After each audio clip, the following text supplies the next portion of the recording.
참 우리가 지금도 하나님 앞에 인색한 게 있어요. 물질이 아니라 바로 이 맡기는 부분이에요. 우리는 참 맡기는 것 같은데 맡기질 못합니다. 근데 이게 얼마나 심각한가 하면 우리가 보기에는 뭐 그럴 수도 있겠다 이렇게 생각할 주제이겠습니다만은 우리를 지으신 편에서 보면 이보다 심각한 게 없어요. 가장 중요한 일이 당할 때 이건 그대로 우리에게 노출이 되는데 사실은 우리가 생각하는 가장 중요한 일이 있고요. 또 그분이 생각하는 중요한 일이 있는데 이게 엇박자가 이럴 때가 있어요.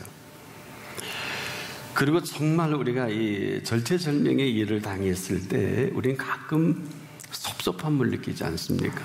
하나님 왜 일은 이렇게 이루어 가셨을까? 이해가 되지 않는다. 또 그럴 일이 많이 있고요. 그런데 이 지내놓고 보면 오히려 이루지 않은 것이 더 감사하고 고마울 때가 있어요. 만약에 그대로 됐다고 하면 내가 감당치 못할 이러한 일들을 내가 할 때가 있어요. 이때는 참 많은 생각을 하게 되죠. 믿는데 내가 믿지 못했구나. 또 얼마든지 이루실 수 있는 이 텀인데 그렇게 하질 못했구나. 그러다 보면 내가 중요하다고 하는 것보다 더 중요한 사실을 잊고 살았구나 하고 정리할 때가 있어요. 그리고 얻어지는 결론이 뭘까? 분별이구나. 내게 이 분별이 없는 이 한 가지가 많은 이 혼란과 갈등과 번뇌를 하게 하는 여러분에게 있어서 분별은 어떤 것인가요?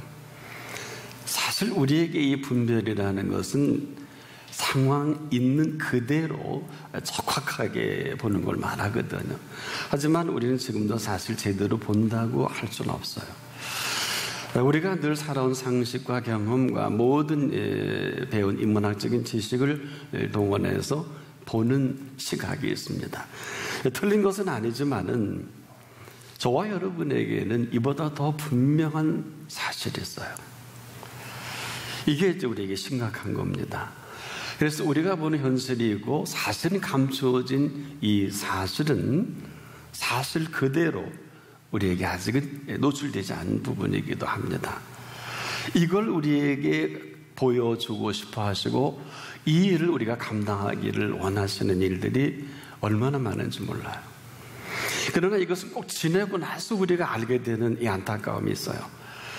그래서 우리는 왜 안 될까 하다가도 지내놓고 나면 이런 문제가 있는데 바로 내 문제예요. 해야 할 일을 머뭇거린다든지요. 또 우리가 있어야 할 자리에 있지 못한다든지 또 하지 말아야 할 일들을 앞서서 할 때는 일이 더 많아지고 심각해지지 않겠습니까? 하나같이 공통점은 될성 싶은 내 생각이에요. 자녀의 문제든 내 진로의 문제든 상황적인 문제든 또 내가 어떠한 일을 이끌고 나갈 때마다 느껴지는 피할 수 없는 일들의 현실이기도 합니다. 지내놓고 나면 이게 믿음 있는 것 같고 또 성령이 인도받는 것 같은데 내 생각을 부인할 수가 없어요. 내일은 내가 해서 그렇게 지내도 되지만 하나님의 일은 어떨까요?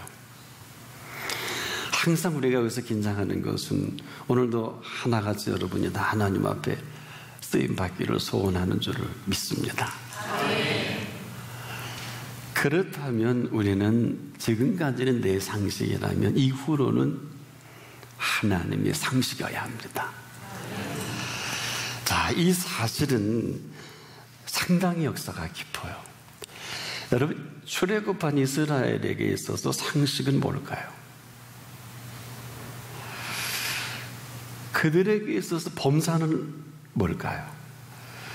이제 우리가 이 심각함을 얘기하지 않을 수 없는 것은 애굽에 무려 430년 동안 아주 익숙해진 삶의 윤리라면 윤리고 습관이라면 습관이고 저들이 오래도록 익숙하게 살아왔던 삶의 관성이 있지 않을까요? 출애굽한 이후에 어마어마한 10가지 재앙 속에 마지막 장자 재앙, 어마어마한 재앙으로 애굽을 나왔으면서도 이들이 아직 정리하지 못한 이 안타까움이 몇 날 못해서 이렇게 드러납니다. 하나님 매우 기쁘셔서 이제 그들을 하나님이 준비한 그 유명한 젖과 꿀이 흐르는 땅으로 인도하고 싶으셔서 가나안 땅을 준비하셨지 않겠습니까? 그래서 요단강 앞에까지 왔어요. 이 강을 건너기만 하면 가나안이란 말입니다. 근데 하나님께서 너무 좋으셔서 각 족장마다 대표를 뽑아요. 똑똑한 친구. 각 족장을 대표할 만한 12명을 모아서 하나님이 기쁜 마음으로 40일 동안 좀 보고 하라, 탐지하고 하라. 신났습니다. 하나님께서 준비하신 것이니까. 그 유명한 포도송이 하나를 둘이 짊어지고 할 만큼 비옥한 땅이요, 이러한 땅은 전에 보도 듣지도 못한 땅 아니겠어요? 좋아할 줄 알았어요. 그랬더니 실컷 40일 동안 볼 거 안 볼 거, 먹을 거 안 먹을 거 다 먹고 와서 이스라엘 백성에게, 그래도 족장이니까 일반 사람이 아니니까 하나님의 마음을 읽고 그들의 분별력을 가지고 얘기할 줄 알았잖아요. 근데 이게 웬걸요?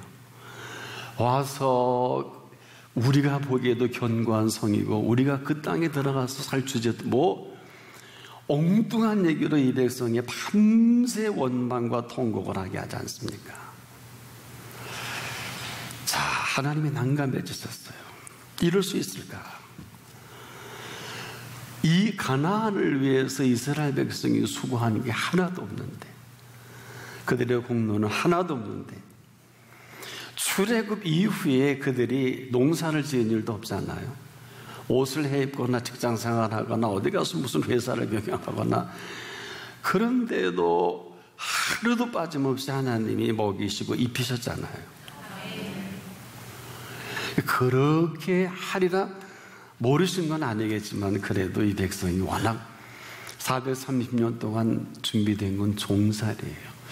여러분, 우리가 생각하는 종이 아니라 노예는요, 자식도 노예고 며느리도 노예고 사위도 노예고요, 자자손손 노예예요. 그래서 노예는 소유권이 없어요.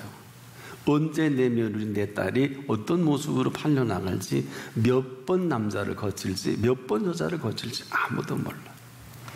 노예는 당나귀와 같이 취급을 했어요. 당나귀 새끼 나서 파는 거나 사람이 사는 흐름이 똑같이 여겼다. 우리가 생각하는 노예가 아니에요. 우리가 일제 강점기 생각을 할 수 있는데 그 정도가 아니에요. 이러한 정말 완벽한 노예는 조상 대대로 노예입니다. 그러다 마지막에 하나님 앞에 정말 이 고통과 고뇌 속에 노예로서의 비참한 삶을 하나님 앞에 아랠 때 건져내신 거 아니에요. 그런데 지난번에도 한번 언급을 해드렸습니다마는 애굽을 가서는 안 될 애굽을 간 사실이 있다 하고 말씀을 드렸지 않습니까? 그럼에도 불구하고 하나님은 건져내셔서 그 아름다움을 보여주셨는데 여기까지예요. 보여주신 이 백성이 안 되겠다. 그래서 다시 리턴하잖아요. 이게 40년이에요. 이게 40년입니다. 지정학적으로 한 보름, 2주 남짓하면 남녀노소가 걸어갈 수 있는 가나안이에요.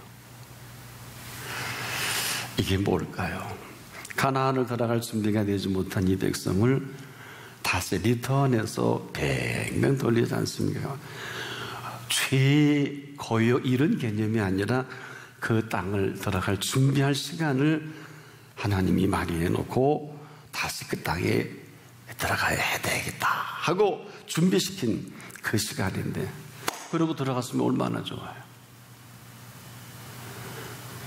이들에게 무슨 어마어마한 죄를 져서 어마어마한 일을 터뜨려서가 아니라 그들이 보았던 범사와 하나님이 보신 범사의 흐름이에요. 그들이 본 범사는 항상 불만이에요. 항상 원망과 그 이후로 불평은 큰 주제가 돼서 여러분, 저는 이렇게 설교하지만 이스라엘 백성이 출애굽한 과정이나 이 모든 걸 볼 때 주제가 불평할 주제가 됩니까? 뭘 했다고? 원망할 주제가 될까요? 뭘 했다고? 돈을 벌어 오라 그래요. 농사를 지어라 그래요. 사업을 하라 그래요. 뭐 소득의 11조를 하라 그래요. 주애를 하라 그래요. 뭐 사실 나오라 그래서 나온 것이 전부이고 그 광야를 아십니까? 광야는 바다와 우리가 지정학적으로 같이 봅니다. 여러분, 광야가 얼마나 무서운 것이냐면, 광야는 사실 우리나라는 이 광야가 없기 때문에 광야에 대한 이미지가 잘 선뜻 나타나지 않죠. 이 광야는 사실 사막을 의미해요. 거긴 뱀과 전갈이고요. 이 사막에는 바다를 항해하는 오대양과 같아서 사막을 한번 들어가면 당시에는 사망입니다. 혹시 이런 얘기 들어보셨나요? 사막에서 왜 신기루를 만나면 사람이 사망하느냐? 사막 가운데에서 내가 곧바로 가는데요, 하루 정도 가게 되면 회귀 본능 때문에 제자리로 온다 그래요. 그러나 사막은 모래이기 때문에 전혀 표시도 할 수 없고, 바람이 불거나 그러면 어떤 표시도 없지 않습니까? 그래서 뱅뱅 돌다가 굶어 죽든지 길 못 찾아서, 그리고 사막의 신기루 현상을 저도 본 경험이 있습니다. 바다같이 보이지 않습니까? 가면 갈수록 사막은 끝도 없이 보이는 이 사막의 삶이란 말이에요. 우리가 생각하는 광야가 아니에요.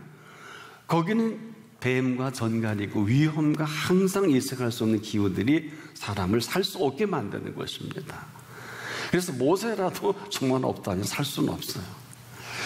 그런 속에 그들이 살면서 그들이 그런 액션을 취한다는 것은 정말 어떻게 보면 있을 수 없는 일 중에 하나이기도 합니다. 그런데 하나님께서는 그럼에도 불구하고 하나님이 준비하신 그 땅을 그들에게 드리고 싶은데, 이들은 40년 동안 돌아도 철이 안 들었어요. 여러분 혹시 기억합니까? 12명의 정탐꾼들이 내내 보고하수 원망과 그리고 낙심하고 이 백성을 밤새 통곡하게 만들 때 여호수아가 무슨 얘기를 했어요? 하나님이 우리를 기뻐하시면 그는 하나님께 초점을 맞춰요. 결코 여호수아가 대단한 사람은 아니에요. 물론 모세를 수발들었던 좋은 그에게 인센티브가 있긴 하죠. 남이 하지 못했던. 그럼에도 여호수아나 갈렙은 그렇게 대단한 인물이 아니에요. 모세만 해도 아시지 않습니까? 모세가 실수 많이 했잖아요. 믿음 없는 소리 많이 했어요. 모세도 80년 동안 트레이닝 받았던 모세가 완벽하지 않아요. 아니, 하나님 보시기에 합당치 못해서 어려운 일 겪었지 않습니까? 오죽이나 하면 그 얻고 키워낸 미리암이 누님이 지적을 했잖아요. 네 잘못했다. 그러다가 문둥병 걸리지 않습니까?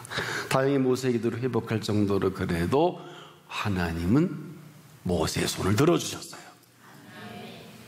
참 어려운 문제들입니다. 여호수아와 갈렙이 우리가 생각하기에 참 대단한 인물 같아 보여도 그들이 아무리 대단해도 모세만 하겠어요. 무슨 얘기냐? 그 뒤로 여호수아와 갈렙은 실수와 부족과 허물이 많아도 항상 결론은 살아계신 하나님 앞에서 언제라도 이게 여호수아하고 갈렙입니다. 지금도 우리가 하나 모르는 사실이 왜 저 사람 저런 어마어마한 일들이 하나님 역사하는데 나는 왜 이럴까? 아주 작은 차이예요. 따라해봅시다. 그럼에도 불구하고 누가 뭐라고 해도 하나님이 우리를 기뻐하시면 저들은 우리의 밥이다. 이건 제 얘기가 아니에요. 성경에 기록되어 있는 얘기이기 때문에 듣기 싫으셔도 그냥 들으세요. 저들은 우리의 밥이라.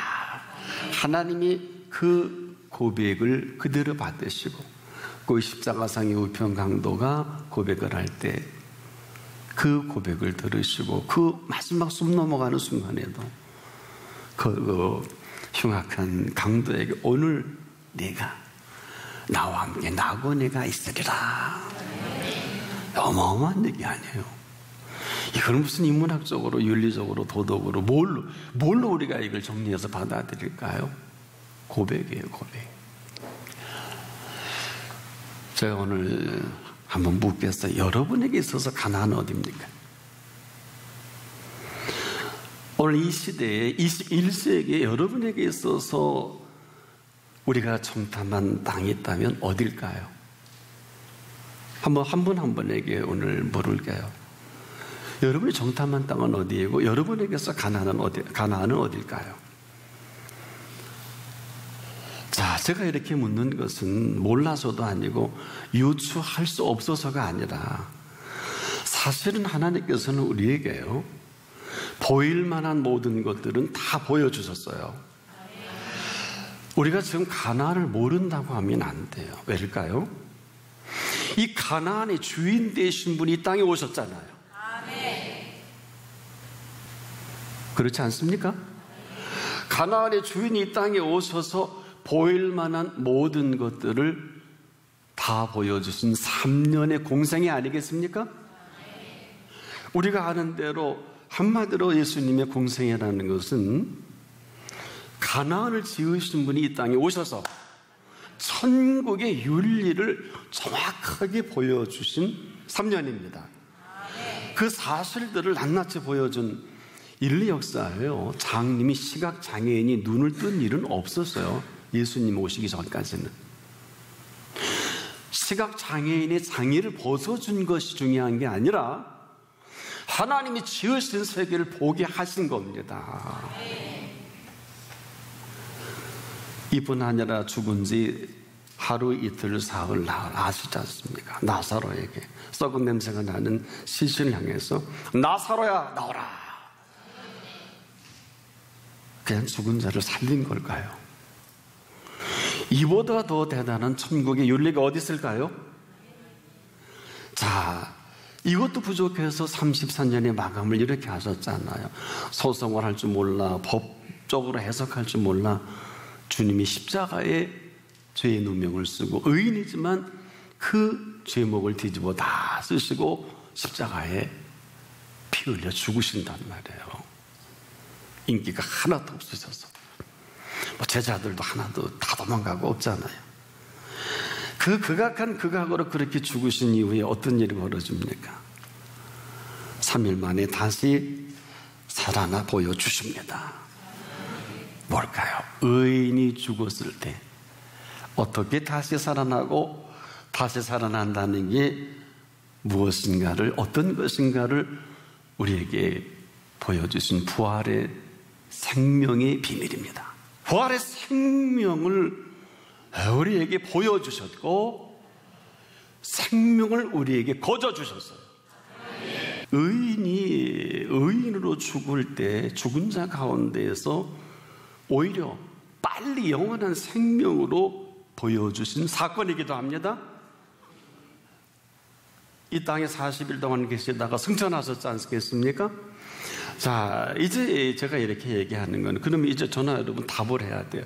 이 부활의 생명에 대해서 이렇게 있으면 안 돼요. 안 돼서 안 되는 게 아니라 이 사실이 여러분에게 오늘 어떻게 다가옵니까? 그래서 제가 의역을 해서 여러분에게 있어서 가나안은 어디입니까? 라고 물을 수밖에 없어요. 왜? 부활의 생명이 너무 어려우니까. 그런데 가나안을 준비하시고 지으신 분이 오시면 되잖아요. 그리고 가나안에 살아갈 윤리를 아주 3년 동안 소상하게 어마어마한 비유를 통해 다 설파해 주셨잖아요. 그러면 되는 거 아닙니까? 여러분에 있어서 가나안은 어디입니까? 우리가 정탐한 땅은 또 어떤 건가요? 바로 이 3년 동안 우리에게 보여주시고 하나님으로서 나타내실 만한 일들은 다 나타내 주셨죠. 왜 이렇게 묻냐면요, 이 엄청난 하나님께서 우리에게 보여주시고 하나님께서 인도하신 이 어마어마한 일에 응답하다 생애를 마감해도 인생은 부족해요. 더 어려운 얘기로 하나님의 뜻대로 한치오차도 없이 살다가 90생이든 100년을 맞춰도 부족합니다. 자, 그분이 보여준 3년의 그 가나안을 지으신 실체를 우리에게 이렇게 구체적으로 보세요. 물을 창조하신 분이요, 바로 그 물 위를 걸어오신 일이 있지 않습니까? 그 물을 창조하신 분이 그 물 가운데로 제자들을 먼저 배태워 보내잖아요. 근데 그 물에서 풍랑을 이뤄 죽게 된 이 모습을 너무도 아시고 새벽 4시에 친히 물 위를 걸어오시잖아요. 배에 오르시지 않습니까? 그리고 끝나잖아요. 뭘까요? 물을 지으셨는데 물 위를 걷는 거 당연하지 않을까요? 우리가 뭘 몰라요. 이스라엘 백성이 뭘 모르듯이 예수님의 3년의 공생에는 윤리를 설파하기 위해서 도덕적인 인간사를 논하고자 오신 게 아니라 항상 그분의 윤리는 천국의 윤리입니다. 혹시 비유를 보실 때 하늘나라 하늘나라 천국은 꼭 잊지 마세요. 그 무슨 비유를 하시든지 뭘 하시든지 주제 파악이 돼야 되지 않을까요? 하나같이 하늘나라 천국의 윤리예요. 이 땅의 윤리가 아닙니다. 그러면 억울한데 소송 제기하셨어야죠. 안 했잖아요. 소송을 제기하지 않으신 것은 너희도 소송을 제기하지 말라는 의미도 있겠지만 더 큰 의미는 소송을 제기할 필요가 없잖아요. 제가 이렇게 말씀드린 이유는 먹을 거, 입을 거, 마실 것이 있으면은요, 소송 제기하거나 그 엉뚱한 사람들에게 시간 허비하지 않기를 축복합니다. 쾌락이 뭔지도 모르고 남자를 6번째 만나서 하는 그 여인을 만나줬잖아요. 그러다가 희락을 만나서 물떡이를 내던지고 쾌락에 빠진 6번째 남자를 살다가 내가 있는 그 남자도 내 남편이 아니니라 예수님 먼저 지적했어요. 맞다고. 우리가 하면 쾌락이지만 그분이 허락하시면 희락입니다. 천국의 윤리로 살아갈 길을 열어주신 것입니다. 지금도 우리가 시간과 공간의 개념을, 우리가 아는 시간의 공간의 개념이 이게 전부지만은 주님이 시간과 공간을 이렇게 만드셨잖아요. 시간을 아웃한 나인성과 외아들이 관을 메고 갈 때 막아섰잖아요. 그리고 뭐라 그래요? 관에 손을 대시고 청년아 일어나라. 더 정확한 표현은 청년아 내가 네게 말하노니 일어나라. 그리고 일어나서 끝난 시간을 다시 살지 않습니까? 이보다 더 정확한 시간과 공간을 창조하심이 어디 있을까요? 즉 우리가 지금도 이 시간과 공간의 개념이 물리학적으로 보는 개념이 있겠습니다마는 죽은 사람에게 완전 끝난 시간과 공간에게도 그에게 그 길을 열어주신 시간과 공간의 주인이십니다. 그래서 우리에게 이런 시간을 지금 특정인에게만 해당되는 것이 아니라 오늘도 하나님의 시간 속으로 들어오세요. 예수님의 시간은 창조의 시간이에요. 예수님의 공간은 온 피조세계입니다. 지금도 하나님을 사랑하는 자들을 예비해 놓으신 것이 아세요? 눈으로도 보지 못하고 귀로도 듣지 못하고 사람의 마음으로도 생각지 못하였다 함과 같은 이후의 시간입니다. 삶의 관성 때문에 이스라엘 백성은 430년 동안 살았던 이 삶의 관성으로, 습관으로 그냥 상황적으로 속상한 소리 막 합니다. 세상 모든 풍파에 휘둘리는 것은 내 몸. 휘둘리는 가운데서도 넉넉히, 사망의 음침한 골짜기 가운데서도 넉넉히 살아가게 하시는 그 평안은 그분의 통치입니다. 그분의 통치입니다. 그의 경험한 다윗이 유명한 그 고백을 하신 거 아니에요? 내가 사망의 음침한 골짜기를 다닐지라도 해바듬을 두려워하지 않을 것은 뭘까요? 주께서 나와 함께 하심이라. 그가 주님을 여호수아처럼 그분을 향해 있을 때와 세상을 향해 있을 때 극과 극으로 나누는 거예요. 범사가 어떨까요? 이스라엘에게 있어서 범사는 한 보름만 지나면 젖과 꿀이 흐르는 땅을 들어갈 하나의 통과의 예배가 안 됩니다.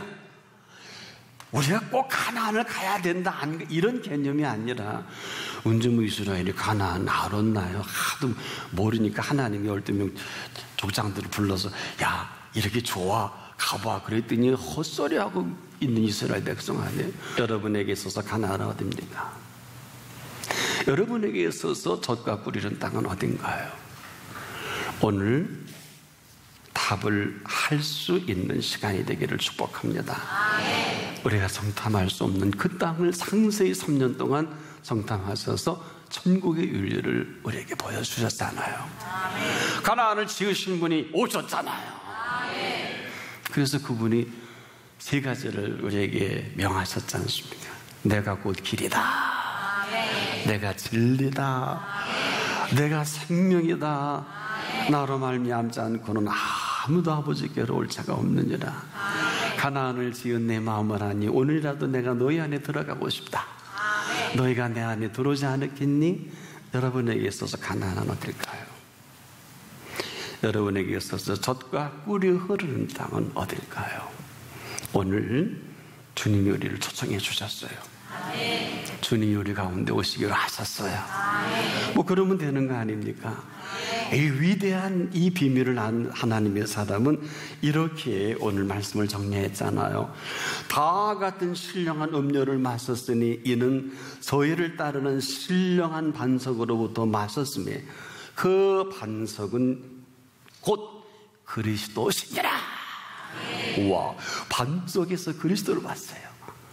광야 반석에서 이스라엘 백성의 가란목을 치일 때 하나님의 사람은 예수 그리스도를 본 것입니다. 오늘도 이 어마어마한 하나님의 계획이 여러분 속에 한 분 한 분 주님 재림하실 때까지 펼쳐진 한 분 한 분 되길 축복합니다.